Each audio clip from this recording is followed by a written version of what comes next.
Hello, my name is Eric. I'm the plumbing supervisor here for Rooter Alert Plumbing. Today we're going to show you how we're going to go about cabling a lavy sink line. Most of the time you'll have an outside wall clean out for your lavy sink.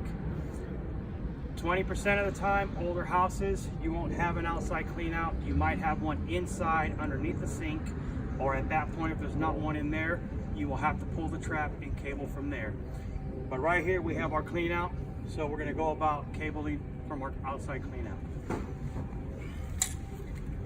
First step obviously is to remove your clean out cap.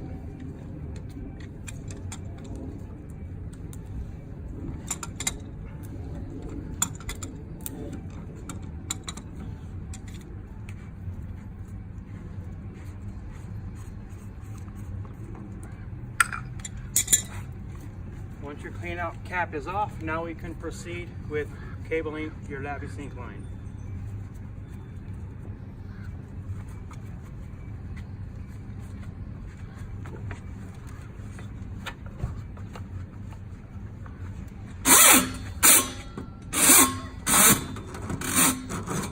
Now we will proceed to start cabling the line.